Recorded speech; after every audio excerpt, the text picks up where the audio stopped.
Voltamos, então, ao auditório da Fundap para o bloco final desse evento de lançamento do Dicionário de Políticas Públicas. Temos essa mesa de debates, vai ser uma mesa reduzida. O professor Marco Aurélio teve um outro compromisso, ele teve que sair. Nós temos agora na mesa o professor Geraldo Di Giovanni e a professora Sônia Draibe. A primeira questão que a gente vai ser colocada aqui por uma pessoa da plateia, a gente vai pedir a gentileza dela ficar de pé, se apresentar e falar a sua pergunta. Bom dia, Silvia Stanisch, sou técnica da Fundap. A minha intervenção é mais um comentário do que propriamente uma pergunta. Eu gostaria de cumprimentar inicialmente os professores, a Sônia Draibe, o Gera,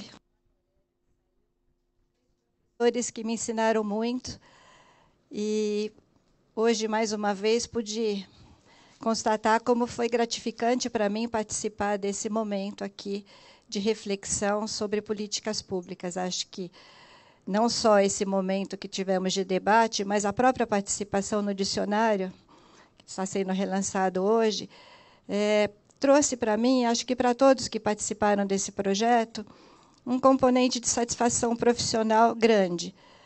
Eu, quando escolhi a Fundap para trabalhar, escolhi me dedicar à área pública numa instituição que, de dentro do Estado, pensasse o Estado. E acho que a Fundap trouxe isso para mim, para nós todos que participamos dessa trajetória, durante esses anos todos, em inúmeros projetos, sinto que pudemos fazer isso. E, nesse momento, eu estou aqui trazendo, primeiro, a minha satisfação, a minha gratificação em ter podido participar desses momentos todos. E também queria aproveitar para expressar a minha indignação, não como funcionária da Fundap, como cidadã paulista. A minha indignação por essa fundação, que tanto contribuiu para as políticas públicas, está hoje em processo de extinção, um projeto de lei a ser votado ainda, com argumentos que não se sustentam, e, certamente, acredito que quem vai sair prejudicado é a população paulista, porque a relevância desses estudos de políticas públicas para os cidadãos me parece inquestionável. E, nesse sentido, eu gostaria de agradecer não só aos professores, mas a todos os colegas da Fundap e de outras instituições aqui presentes que participaram dessa história. Muito obrigada.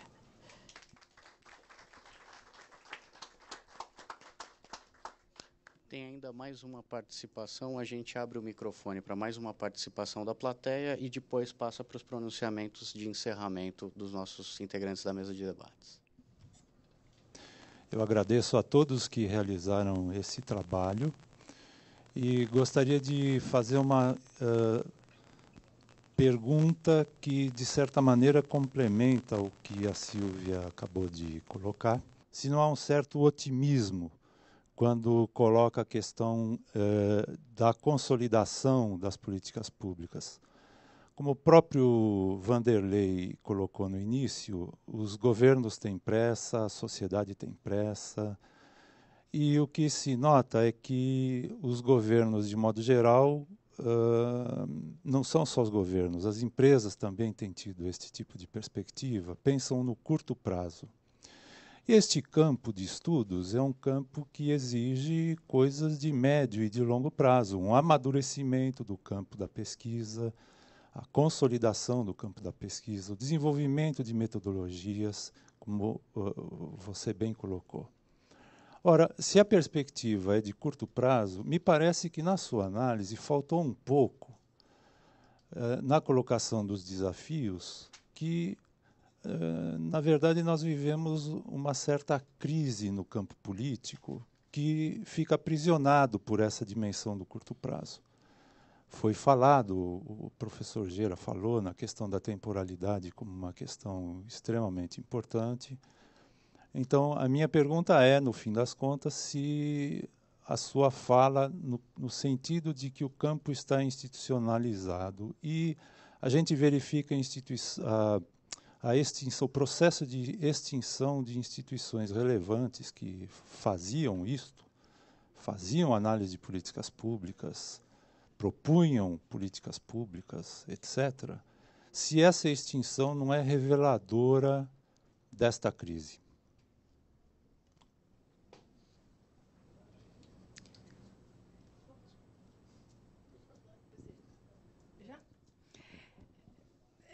Silvia, agradeço suas palavras. E respondendo à sua questão, Bruno, né? Eu me lembro, sim, de você. Acho que você tem razão. Nas duas, não tanto no meu otimismo. O meu otimismo diz respeito a que certos requisitos para a institucionalização de um campo disciplinar estão mais ou menos dados. Há especialistas, há instituições, há partilha de certas metodologias e corpo conceitual. E a minha afirmação de que não é reversível se baseia muito nisso. Agora, acho que você tem razão sobre a pressa dos governos, que é o principal demandante de estudos de políticas públicas. Acho que você tem razão. Eu mesma me deparei muitas vezes com desenhos de pesquisas bastante ambiciosos que não cabiam na demanda do governo. Não cabiam porque eram caros, não cabiam porque demoraria tempo. Essa pesquisa a que eu me referi sobre a metodologia da análise de processo de um programa da Secretaria de Educação, ela demorou 2 anos. Qual governo está disposto hoje a financiar uma pesquisa por 2 anos com um corpo técnico relativamente grande para avaliar? Isso daí, ou naquela época eram com recursos do Banco Mundial, ainda assim, hoje você não encontra essa oferta tão ampla para sustentar uma pesquisa ao longo de tal tempo. Em geral, as demandas são para pesquisas, avaliações curtas, incisivas, em 6 meses, 8 meses, etc. Isso é fatal? Não seria fatal se nós tivéssemos 2 coisas, e nós não temos isso. Uma é que houvesse um programa de pesquisa por parte dos analistas de políticas públicas, que eles conversassem entre si, como conversam os físicos, como conversam os biólogos. Eles estão dizendo, isso não está estudado, isso não está estudado ainda, vamos estudar isso. Orientadores podem fazer isso muito bem com seus orientandos, criar quase que um programa de pesquisa, envolvendo diversas unidades, inclusive diversas instituições, e programas de pesquisa, estes sim podem ser demorados no tempo. Não é? Seria uma maneira de reduzir o risco da desconstitucionalização desse campo. A segunda é que os governos produzissem boas informações. Os nossos governos produzem má informação. Vamos ser francos, se você consulta, apesar da internet, apesar da melhora, apesar de uma certa, do início de uma certa boa vontade, de uma cultura de avaliação que vem, aos poucos, se assentando nos órgãos governamentais mais técnicos, etc., ainda assim a informação de partida com que você conta é muito pequena. Tanto que a pesquisa tem que refazer a informação. Tem que fazer ela tem que praticamente fazer o papel do governo numa certa área para daí poder pesquisar. Então, se a produção fosse mais competente, de fato, nós poderíamos abreviar um pouco os tempos de pesquisa, os tempos da coisa. Não digo que é uma pressa doida, isso aí não existe para uma pesquisa, principalmente na área social. Mas acho que, se nós tivéssemos positivamente os 2 requisitos a que eu falei, provavelmente nós poderíamos atender com mais rapidez as demandas de estudos de políticas públicas. Posso fazer uma complementação? Eu vou primeiro falar sobre a questão levantada pelo Bruno, depois eu queria me referir ao comentário da Silvia. eu acho que nós estamos vivendo, do ponto do Estado brasileiro, e não estou pensando só em termos de governo, estou pensando nos vários níveis da federação, nós estamos percebendo que existe uma tendência de, vamos dizer assim, emagrecimento, desidratação das áreas cerebrais dentro do Estado, né? Seja por argumentos de que elas custam caro, seja porque elas não se adaptam às metas e às prioridades que os vários governos, ou momentaneamente no poder, colocam, mas, de uma maneira geral, nós vemos que o caso aqui da Fundap e das universidades paulistas é o caso típico, né? Quer dizer, a questão do arrochamento de recursos, das críticas, aquilo que o Vanderlei falou, quer dizer, e não é de hoje, todo secretário da Fazenda detesta a FAPESP e as universidades porque tem recursos vinculados, né? Ou seja, além disso, passa vamos dizer assim, essa nova política, a qual eu vou me referir daqui a pouco, ela não precisa mais desses órgãos cerebrais que produzem informação nesse sentido que a Sônia está falando, para que os pesquisadores possam se alimentar, mas também que os governos possam se orientar, né? Eu vejo que isso, é claro que tem uma série de nuances, isso vem desde a redemocratização. Eu vou falar uma coisa aqui que meus amigos, em geral, me criticam, alguns até riem do que eu vou falar, mas o que tem acontecido no Brasil, qual é o modelo, no caso particular das políticas sociais, que nós estamos adotando? Nós estamos adotando uma coisa que os franceses chamam de liberalismo temperado.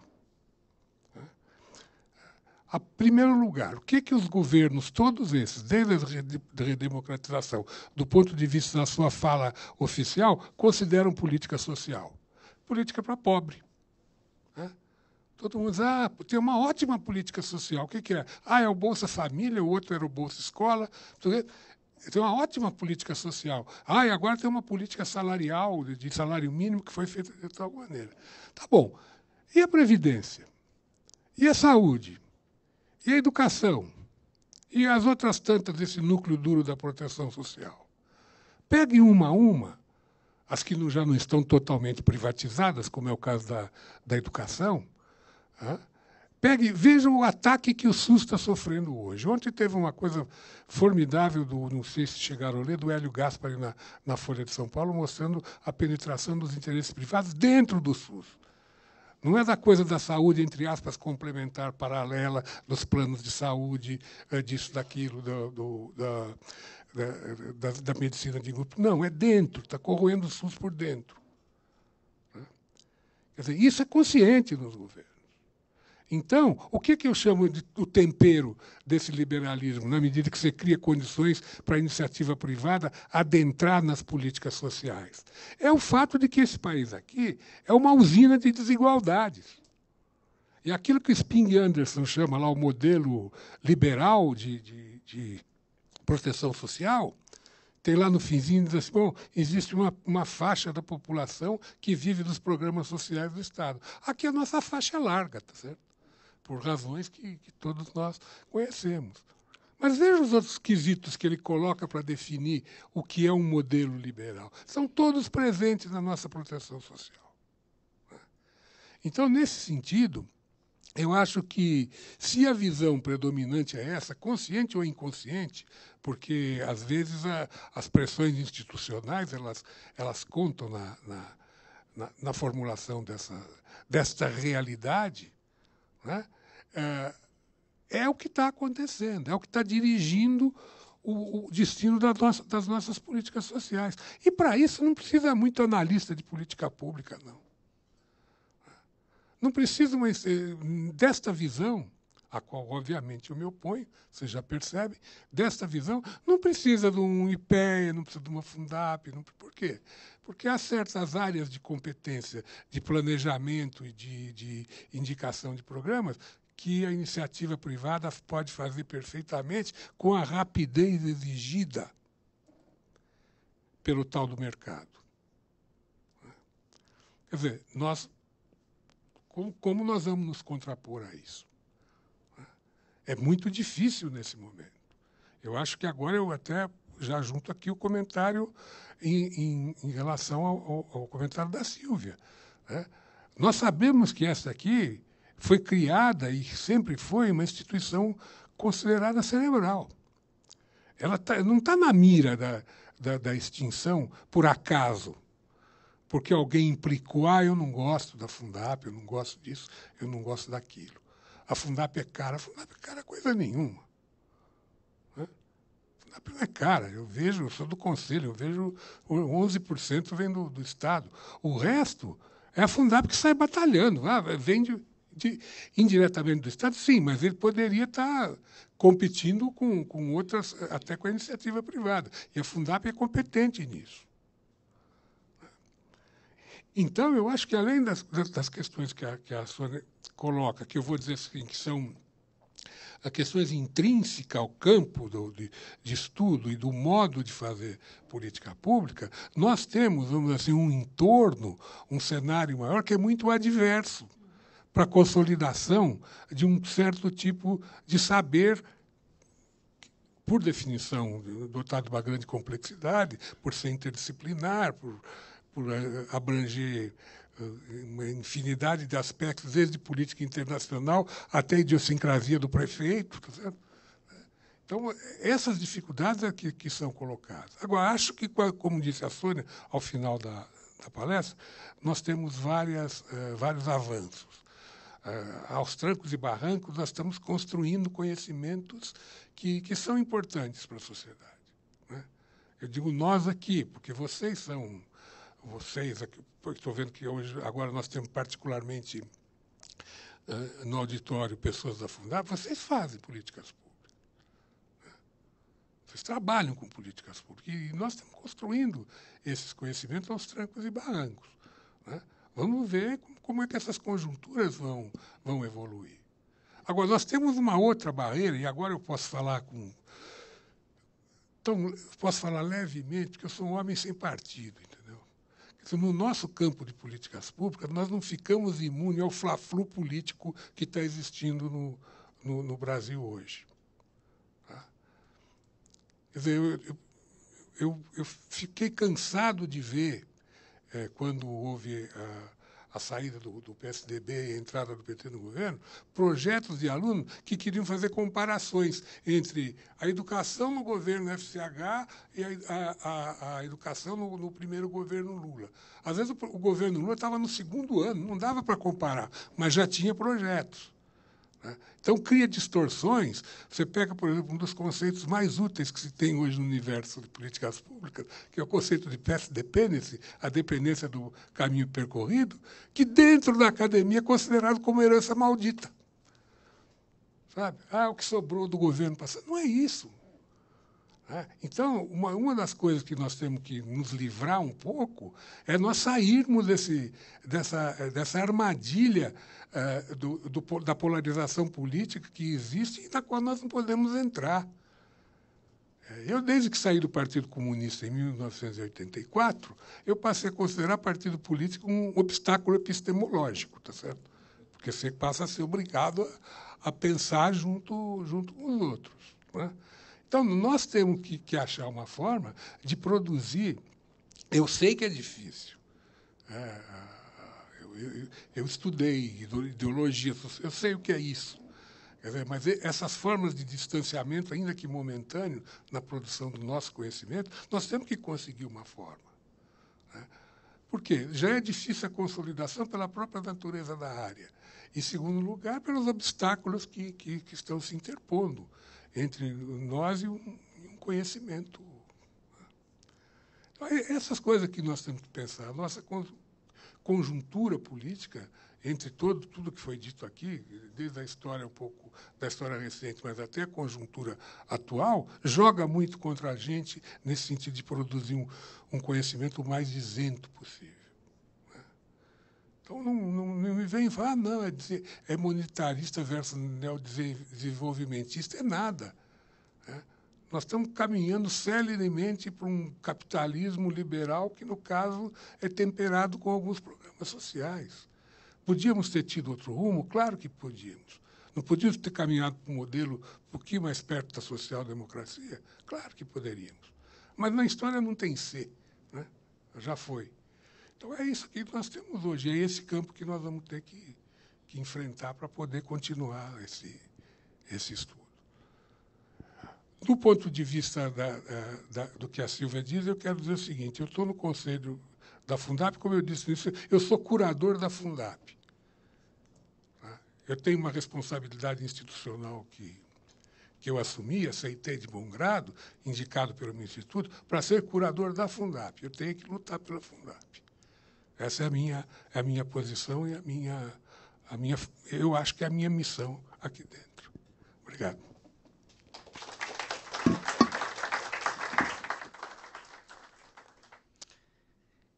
Por conta do tempo, nós vamos ter que encerrar essa participação presencial. Então, a Fundap agradece aos professores que estiveram aqui, a presença da plateia, ao público online, e não deixar de citar, chegaram perguntas, chegaram comentários da nossa audiência online, o José Ricardo, o João Carlos Pimentel, da Secretaria de Agricultura, e a Elizabeth Iris, da Secretaria de Saneamento e Recursos Hídricos. Todas essas perguntas estão sendo encaminhadas para os integrantes da mesa, devem ser respondidas em breve por e-mail. Em relação ao dicionário, um dos questionamentos é onde que ele está disponível. Fisicamente, quem está aqui, existe uma banca da própria editora Unesp, que está disponibilizando alguns exemplares para venda. E, pela internet, vocês podem entrar no site da Fundap, fundap.sp.gov.br, ou no site da editora Unesp. Ambos os sites levam para o site da livraria da editora Unesp, onde ele está disponível para venda online. Com isso, nós encerramos essa transmissão do relançamento do Dicionário de Políticas Públicas e esperamos encontrá-los em breve presencialmente ou online. Até mais.